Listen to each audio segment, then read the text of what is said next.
This is the conveyor chain starting button. Tap it here, and this button is used for controlling the direction.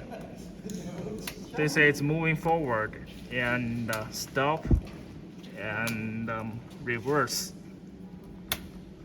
And this box is the conveyor chain frequency, and these two, upper and down, are used for controlling the speed of conveyor system.